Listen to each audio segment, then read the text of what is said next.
Hello guys, কেমন আছেন সবাই? আশা করি সবাই খুব ভালো আছেন। আপনাদের অনেকের রিকোয়েস্ট ছিল একটা অ্যানিমেশন সিনেমা এক্সপ্লেন চ্যানেল খোলার, আর তাছাড়া অনেকে রিকোয়েস্ট করেছিলেন জাপানিজ এনিম সিনেমা এক্সপ্লেন করার জন্য, আর এই জন্যই আমি এই চ্যানেলটি স্পেশালি আপনাদের জন্য খুলেছি। তো আশা করছি আপনার সাথে থাকবেন। তো যাই হোক, আপনাদের অনেকে রিকোয়েস্ট করেছিলেন হাতোরবি নো মরি নাকি কি সিনেমা নামে একটা সিনেমা রয়েছে, সেই সিনেমাটি এক্সপ্লেন করার জন্য। অ্যাকচুয়ালি আমি উচ্চারণ অত ভালো নয়, আপনারা জানেন। তো যাই হোক, আমরা সেই সিনেমাটি সম্পর্কে জানবো। আর এটা একটা খুবই ভাইরাল জাপানিজ এনিম সিনেমা, আর এই সিনেমাটি 2011 সালে মুক্তি পেয়েছিল। তো যাই হোক, আমরা সিনেমাটি সম্পর্কে চলুন জেনে আসি। তো সিনেমার শুরুতে আমরা একটা মেয়েকে দেখতে পাই যার নাম হচ্ছে হোতারু, আর সে তার গ্রীষ্মের ছুটি তার মামা বাড়িতে কাটানোর জন্য তার মাকে বিদায় জানিয়ে স্টেশনে যাচ্ছিল। আর স্টেশনে গিয়ে সে মনে মনে বলতে থাকে, আমার বয়স যখন 6 বছর ছিল তখন তার সাথে আমার প্রথম দেখা হয়। আর এরপর স্টোরিটা ফ্ল্যাশব্যাকে চলে যায়, আর আমরা দেখি হোতারু একটা জঙ্গলে হারিয়ে গিয়েছে এবং সে অনেক ভয় পেয়ে কান্না করা শুরু করে দিয়েছিল। আর তখন সে তার মামার কাছ থেকে শুনেছে এই জঙ্গলে নাকি খারাপ আত্মাদের বসবাস, মানে ভূত প্রেত থাকে আর কি।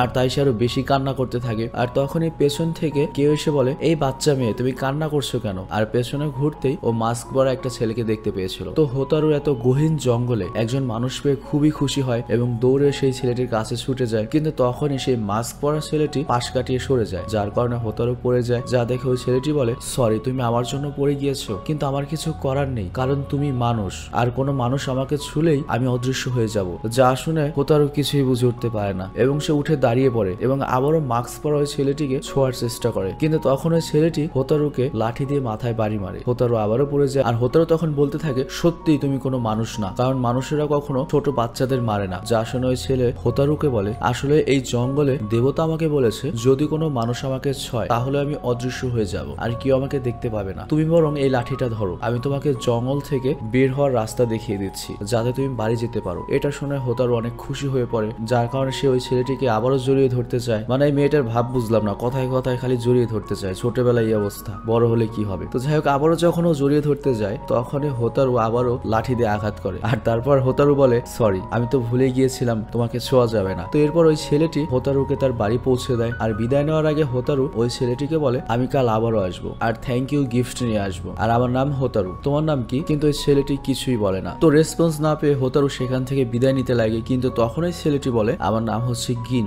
এটা শুনে হোতারু পেছনে ঘুরে, কিন্তু ততক্ষণে গিন সেখান থেকে চলে গিয়েছে। আর এরপর আমরা দেখতে পাই সেখানে হোতারুর মামা আসে এবং হোতারু জঙ্গলে একা গিয়েছিল বলে অনেক বকাবকি করে। আর এরপর হোতারু তার মামাকে জিজ্ঞেস করে, আচ্ছা মামা, এই জঙ্গল কি সত্যিই খারাপ? এখানে কি সত্যি ভূত প্রেত রয়েছে? তুমি কি কখনো তাদের দেখেছো? যা শুনে হোতারুর মামা বলে, আমি কখনো দেখিনি, কিন্তু লোকজনের কাছ থেকে আমি এই বিষয়ে অনেক শুনেছি, আর তারা এখানে অনেক আত্মা দেখেছিল, হয়তোবা এখানে খারাপ কিছু রয়েছে। তো সেদিন রাতের বেলা হোতারু একটুও ঘুমাতে পারে না এবং তার বারবার গিনের কথা মনে পড়ে। আর পরের দিন সকালবেলা হোতারু জঙ্গলে গিয়ে গিনের সাথে দেখা করতে যায়, আর সাথে থ্যাংক ইউ গিফট হিসেবে আইসক্রিম নিয়ে যায়। তো গিন হোতারুকে দেখে বলে, আমি তো ভেবেছিলাম তুমি হয়তো আর আসবে না। আর এরপর আমরা দেখতে পাই হোতারু আইসক্রিম খাচ্ছে আর গিন তাকে জঙ্গল ঘুরিয়ে দেখাচ্ছে। কিন্তু হঠাৎ হোতারুর মনে হয় কেউ তাকে অনুসরণ করছে এবং সে পেছনে ঘুরে আর দেখে একটা খারাপ আত্মা। সেটা দেখে সে অনেক ভয় পেয়ে যায়। আর ওই আত্মাটি গিনকে বলে, এটা তো মানুষ, ওকে আমি খেয়ে ফেলি। যেটা শুনে গিন ওই আত্মাকে বলে, ওকে তুমি কিছুই করবে না, ও আমার বন্ধু। এটা শুনে ওই আত্মাটি হোতারুকে বলে, তুমি যদি গিনকে ছও তাহলে আমি তোমাকে খেয়ে ফেলবো। যেটা শুনে হোতারু আরো ভয় পেয়ে যায় এবং কান্না করে দেয়। এটা দেখে গিন ওই আত্মাকে সেখান থেকে তাড়িয়ে দেয়। আর তারপর হোতারু হাসতে থাকে এবং বলে, আমি জীবনে প্রথম আত্মা দেখেছি, আজ আমি অনেক খুশি। তখন গিন বলে, তাহলে আমি কি? অ্যাকচুয়ালি হোতারু গিনকে ভূত বা প্রেত মনেই করছে না, ও মনে করছে এটা একটা মানুষ এবং ওর বেস্ট ফ্রেন্ড। এরপর ওরা অনেক ঘোরাঘুরি করে আর একসময় ক্লান্ত হয়ে পড়ে। আর অতিরিক্ত ক্লান্ত থাকার কারণে গিনি মাটিতে ঘুমিয়ে পড়ে। আশ্চর্য, একটা আত্মাও ক্লান্ত হয়। তো যাই হোক, হোতারু সেখানে যায় এবং তাকে বলে, আমি তোমাকে কখনো ছুতে পারবো না, কিন্তু আমি তোমার মাস্ক সরিয়ে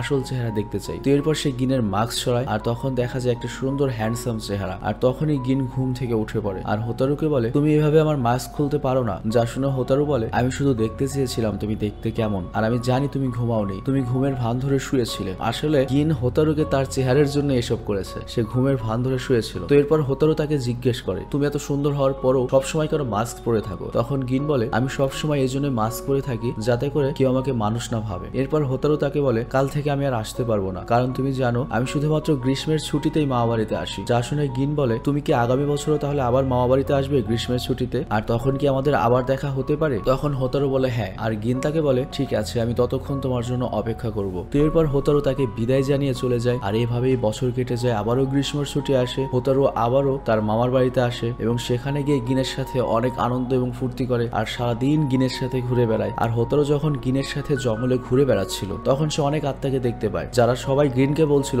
সাবধান গিন, ও কিন্তু একটা মানুষের বাচ্চা, ও যেন তোমাকে স্পর্শ না করে। কিন্তু গিন তাদের সবাইকে বলে চিন্তা করো না, আমি ঠিক আছি, ও আমার বন্ধু, আমার ক্ষতি হবে এমন কিছু করবে না। তো এরপর আমরা দেখতে পাই হোতারু আবারও জঙ্গলে হারিয়ে যায় এবং সে জঙ্গলের মাঝখানে, আর গিন তাকে খুঁজতে থাকে। কিন্তু হঠাৎ করে হোতারু একটা গাছের মধ্যে উল্টো ঝুলে থাকে গিনকে ভয় দেখানোর জন্য, আর এবার গিন সত্যি সত্যি ভয় পেয়ে যায়। তো যাই হোক, এভাবে কয়েক বছর কেটে যায়। হোতারু আবারও মামার বাড়িতে গ্রীষ্মের ছুটিতে এসেছে এবং সে এখন ক্লাস 5-এ পড়ে, আর সে তার স্কুল ড্রেস পরে গিনকে দেখতে যায়, যা দেখে গিন বলে তোমাকে মেয়ের মতো লাগছে। তখন হোতারু বলে আমি তো মেয়েই। তখন হোতারু গিনের দিকে তাকিয়ে দেখতে থাকে। অ্যাকচুয়ালি তাহলে কি এতদিনও হোতারুকে ছেলে মনে করতো? মানে বুঝতেই পারছেন, মাত্র হোতারু ক্লাস 5-এ পড়ে, আগে তারও ছোট ছিল। তো যাই হোক, হোতারু কিন্তু আস্তে আস্তে বড় হচ্ছে, সে যে মেয়ে আস্তে আস্তে সেগুলো বিকশিত হবে, কিন্তু গিন আগের মতোই রয়ে যাবে, কারণ ও তো আর মানুষ নয়। তো যাই হোক, এরপর হোতারু বাসায় যায়, তার মামা তাকে তরমুজ খাওয়ায়, তাকে ডাকে, এবং সে তার মামার সাথে যখন তরমুজ খাচ্ছিল তখন তার মামা বলে এবছর অনেক ঠান্ডা পড়বে, এমনকি জঙ্গলের দেবতারাও ঠান্ডার কারণে জমে যাবে। যা শুনে হোতারুর গিনের জন্য অনেক চিন্তা হয়। সেই গিনকে একটা মাফলার দেয় এবং বলে এবছর অনেক ঠান্ডা পড়বে, এই মাফলারটি তুমি ব্যবহার করবে। আর গিন কিছুই বলে না, শুধু হা করে তাকিয়ে থাকে। আর তারপর হোতারু তার কাছ থেকে বিদায় নেয় এবং বলে আগামী বছর আমি আবার আসবো, আবার দেখা হবে। তো এরপর হোতারুকে তার স্কুলে দেখতে পাই আমরা, আর সে বছর সত্যি অনেক শীত পড়েছে, আর হোতারু গিনের জন্য অনেক চিন্তা করছে। আর অন্যদিকে আমরা দেখতে পাই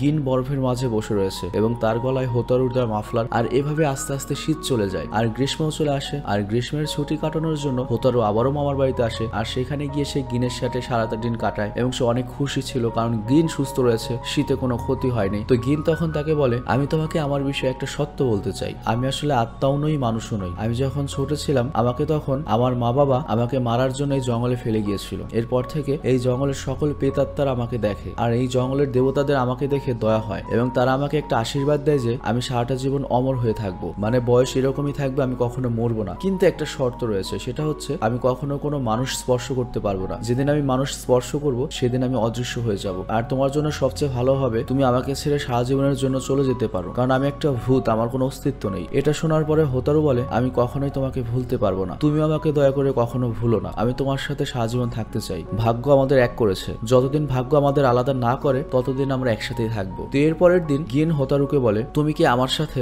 আত্মাদের অনুষ্ঠানে যাবে? যা শুনে হোতারু বলে আত্মাদেরও আবার অনুষ্ঠান আছে? গিন বলে হ্যাঁ অবশ্যই আছে, এটা ঠিক মানুষের মতোই। আমি তোমাকে অনেক আগে সেখানে নিয়ে যেতে চেয়েছিলাম, কিন্তু তুমি ছোট বলে তোমাকে নেইনি, কারণ তুমি ভয় পেতে পারতে। তো এরপর হোতারু গিনের সাথে আত্মাদের অনুষ্ঠানে যাওয়ার জন্য রাজি হয়ে যায়, আর গিন তাকে বলে তাহলে রাত 8টা বাজলে তুমি জঙ্গলে আমার জন্য অপেক্ষা করো। তো এরপর আমরা দেখতে পাই ওরা দুজন ফেস্টিভ্যালে গিয়েছে এবং সেখানে হোতারু দেখতে পায় অনেক আত্মা, যারা দেখতে একদম মানুষের মতো। আর গিন তখন হোতারুকে বলে এরা আসলে সবাই মানুষের বেশ ধারণ করেছে, কিন্তু কোনো কোনো সময় এখানে সত্যি সত্যি মানুষও চলে আসে এবং মানুষেরা মনে করে এরা সবাই মানুষ এবং এটা তাদেরই অনুষ্ঠান। আর তখন গিন হোতারুর হাত একটা কাপড় দিয়ে বাঁধে, আর কাপড়ের অপর প্রান্ত তার হাতের সাথে বাঁধে, যাতে হোতারু এই ভিড়ে হারিয়ে না যায়। এবং সে রাত তারা অনেক আনন্দ করে। আর ফেস্টিভ্যাল শেষে গিন হোতারুকে বাড়ি পৌঁছে দেয় এবং যেতে যেতে হোতারুকে বলে আমি তোমাকে ছাড়া একা থাকতে পারবো না, আমি তোমার আবার গ্রীষ্মকালীন ভ্যাকেশন আসা পর্যন্ত তোমার জন্য অপেক্ষা করতে পারবো না, আমি তোমাকে না দেখে এক মুহূর্তও থাকতে পারছি না। আমার তো এখন মনে হচ্ছে আমি যেন মানুষদের দুনিয়ায় চলে যাই শুধুমাত্র তোমার জন্য। আর এরপর সে তার মাস্কটি হোতারুকে পরিয়ে দেয় এবং সে হোতারুকে কিস করে, মানে ছোঁয়া তো যাবে না, তো মাস্কের উপর দিয়ে কিস করে। তো এরপর গিন নিজের মাস্কটি হোতারুর কাছে রেখে দিতে বলে। তো এরপর তারা যখন রাস্তা দিয়ে যাচ্ছিল তখন দুটো বাচ্চা গিনের পাশ দিয়ে যেতে লাগে, আর তার মধ্যে একজন পড়ে যায় আর সাথে সাথে ধরে নেয়। কিন্তু তখনই হোতারু দেখতে পায় গিনের হাত অদৃশ্য হতে শুরু করেছে। অ্যাকচুয়ালি আমরা জানি গিন কিন্তু মানুষ ছুঁতে পারবে না, তো সে বুঝে যায় ওটা মানুষের বাচ্চা ছিল। তো গিন এটা বোকামি করে ফেলেছে, আর তখন হোতারুও ভয় পেয়ে গিনকে জড়িয়ে ধরে, আর তার ফলে মুহূর্তেই গিন অদৃশ্য হয়ে যায় আর পরে থাকে শুধুমাত্র গিনের জামাগুলো। আর তারপর হোতারু গিনের জামা ধরে কান্না করতে থাকে, আর অদৃশ্য হতে হতে গিন তাকে বলে আমি তোমাকে অনেক ভালোবাসি হোতারু। আর তা শুনে হোতারুও বলে আমিও তোমাকে অনেক ভালোবাসি গিন। তো হোতারুকে এই অবস্থায় দেখে জঙ্গলের সব আত্মারা বলে তোমাকে অনেক ধন্যবাদ হোতারু, কারণ গিনের শেষ ইচ্ছে ছিল সে কোনো মানুষের স্পর্শ করে এই জীবন থেকে মুক্তি পাবে, আজ সেটা সম্ভব হয়েছে। মানে গিনও ওই জঙ্গলের মধ্যে ওভাবে বেঁচে থাকতে থাকতে বা অমর হয়ে বেঁচে থাকতে থাকতে বিরক্ত হয়ে গিয়েছিল। তো যাই হোক, এরপর হোতারু গিনের মাস্ক ধরে কান্না করতে থাকে আর বলতে থাকে আমার কাছে এখন আর কিছুই বেঁচে নেই, শুধুমাত্র তোমার স্মৃতিগুলো রয়েছে। আর আমি সারা জীবন কবে আমার গ্রীষ্মকালীন ছুটি আসবে সেটার অপেক্ষা করতাম, কিন্তু এখন আর করব না, কিন্তু আমি কখনো তোমাকে ভুলতে পারবো না। আর আফসোস তোমাকে আমি এত কাছে পেয়েও হারিয়ে ফেলেছি। তবে এই ঘটনার পরেও হোতারু তার মামার বাড়িতে রেগুলার যেত, আর সে জঙ্গলেও যেত, কারণ সে কখনোই গিনের স্মৃতি ভুলতে চায় না। তবে এই সিনেমার শেষে আমাদের কিছু বোঝানো হয়, সেটা হচ্ছে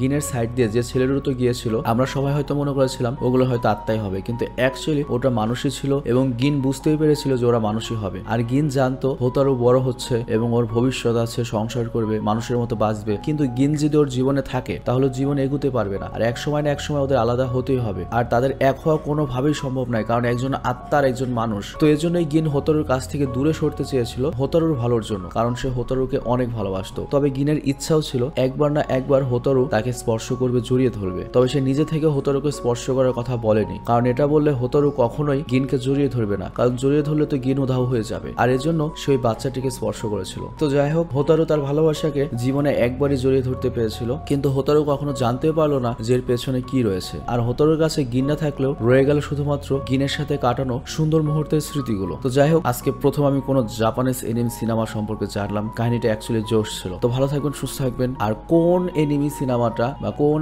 অ্যানিমেশন সিনেমাটা আপনি চান আমি এক্সপ্লেন করবো সেটা কমেন্টে অবশ্যই জানাবেন। আর যে আমাকে এই স্ক্রিপ্টটা পাঠিয়েছেন তাকে অসংখ্য ধন্যবাদ। ভালো থাকবেন, সুস্থ থাকবেন, টেক কেয়ার, আল্লাহ হাফিজ।